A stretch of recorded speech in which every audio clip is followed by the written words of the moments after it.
Bonjour et bienvenue dans l'ivresse du mercredi. Aujourd'hui, la lecture d'un extrait de Triste Tropique de Claude Lévi-Strauss, le grand livre de l'ethnologie contemporaine. Paru en 1955, c'est un livre qui a eu une influence considérable. Il y est question de voyage, il y est question d'ethnographie, c'est-à-dire de rencontres et de descriptions avec et des peuples d'ailleurs, et notamment ici les Nambiquara du Brésil qui vont découvrir l'écriture. Ce qui permet à Claude Lévi-Strauss de développer une réflexion sur la fonction de l'écriture qui me semble très intéressante.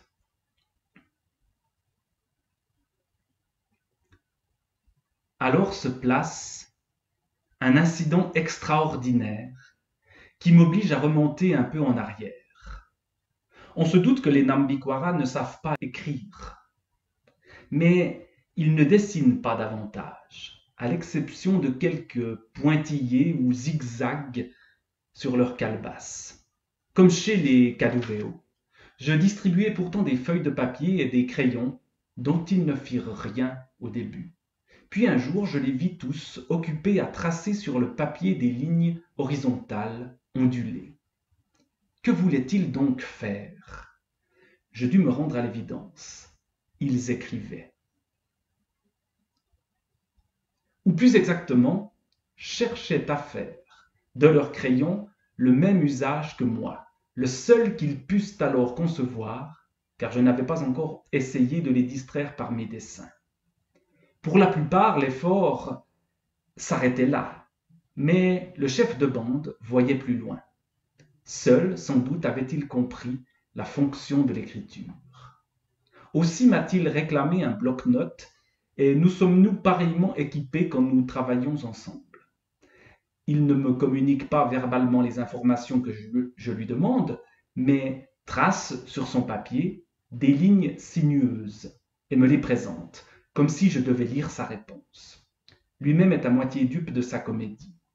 Chaque fois que sa main achève une ligne, il l'examine anxieusement comme si la signification devait en jaillir, et la même désillusion se peint sur son visage. Mais il n'en convient pas, et il est tacitement entendu entre nous que son grimoire possède un sens que je feins de déchiffrer. Le commentaire verbal suit presque aussitôt et me dispense de réclamer les éclaircissements nécessaires. Or, à peine avait-il rassemblé tout son monde qu'il tira d'une hotte un papier couvert de lignes tortillées qu'il fit semblant de lire et où il cherchait avec une hésitation affectée la liste des objets que je devais donner en retour des cadeaux offerts. À celui-ci contre un arc et des flèches, un sabre d'apathie, à tel autre des perles pour ses colliers.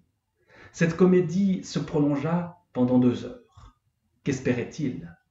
Se tromper lui-même peut-être, mais plutôt étonner ses compagnons, les persuader que les marchandises passaient par son intermédiaire, qu'il avait obtenu l'alliance du blanc et qu'il participait à ses secrets. Nous étions en hâte de partir, le moment le plus redoutable étant évidemment celui où toutes les merveilles que j'avais apportées seraient réunies dans d'autres mains. Ensuite, il y a une petite scène où Claude Lévi-Strauss se perd un peu dans la nature, mais il parvient à rejoindre les Nambiquara et poursuit sa réflexion sur l'écriture. L'écriture avait donc fait son apparition chez les Nambiquara, mais non point, comme on aurait pu l'imaginer, au terme d'un apprentissage laborieux.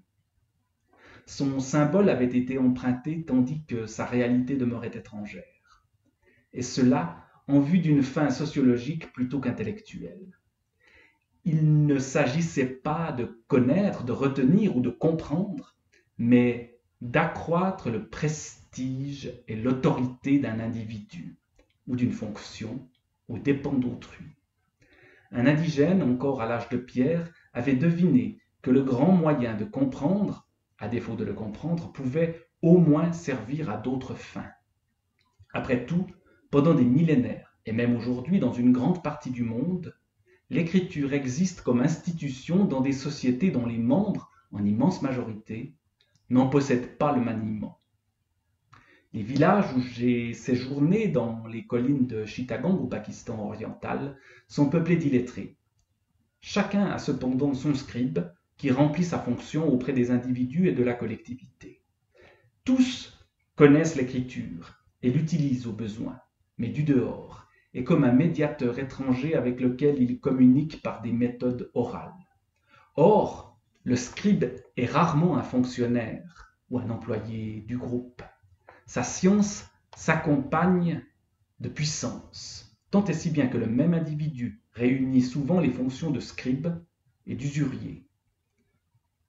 Non point seulement qu'il ait besoin de lire et d'écrire pour exercer son industrie, mais parce qu'il se trouve aussi, à double titre, être celui qui apprise sur les autres.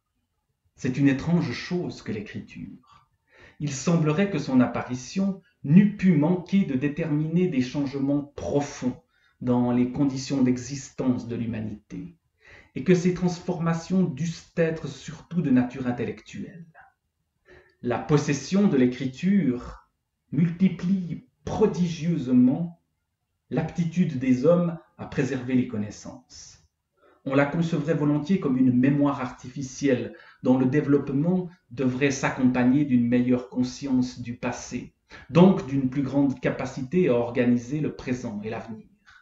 Après avoir éliminé tous les critères proposés pour distinguer la barbarie de la civilisation, on aimerait au moins retenir celui-là, peuple avec ou sans écriture, les incapables de cumuler les acquisitions anciennes et progressant de plus en plus vite vers le but qu'ils se sont assignés, tandis que les autres, impuissants à retenir le passé au-delà de cette frange que la mémoire individuelle suffit à fixer, resteraient prisonniers d'une histoire fluctuante à laquelle manquerait toujours une origine et la conscience durable du projet.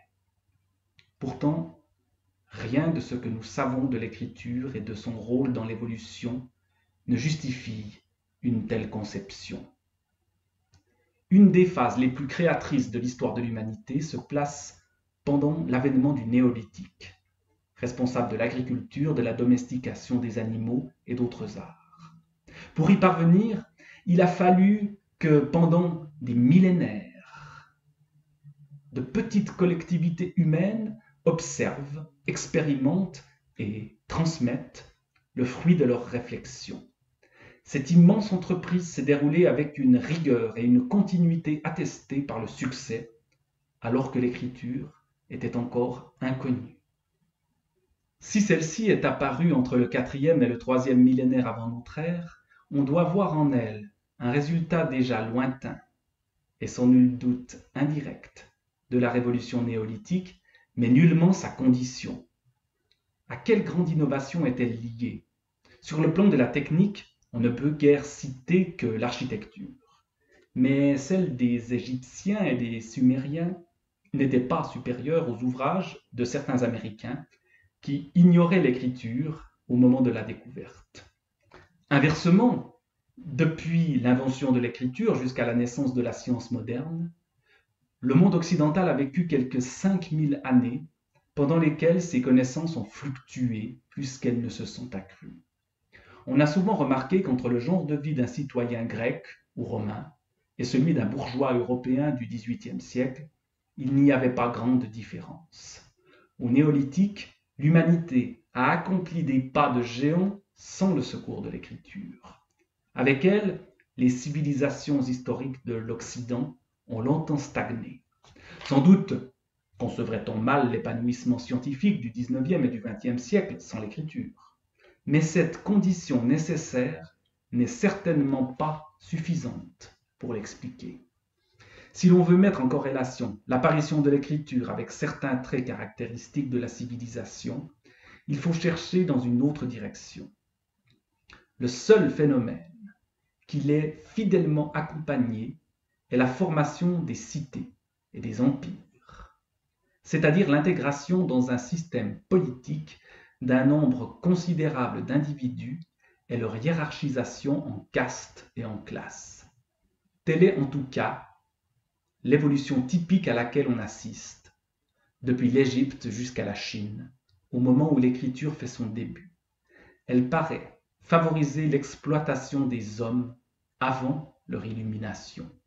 Cette exploitation qui permettait de rassembler des milliers de travailleurs pour les astreindre à des tâches exténuantes rend mieux compte de la naissance de l'architecture que la relation directe envisagée tout à l'heure. Si mon hypothèse est exacte, il faut admettre que la fonction primaire de la communication écrite est de faciliter l'asservissement. L'emploi de l'écriture à des fins désintéressées, en vue de tirer des satisfactions intellectuelles et esthétiques, est un résultat secondaire, si même il ne se réduit pas le plus souvent à un moyen pour renforcer, justifier ou dissimuler l'autre. Voilà une réflexion très intéressante sur ce qu'est l'écriture, ce que signifie écrire, sa fonction politique passant avant sa fonction esthétique. Ça interroge ceux qui font de la littérature, qui mettent en avant l'aspect esthétique. Ces gens-là tentent de transformer le langage. Y parviennent-ils?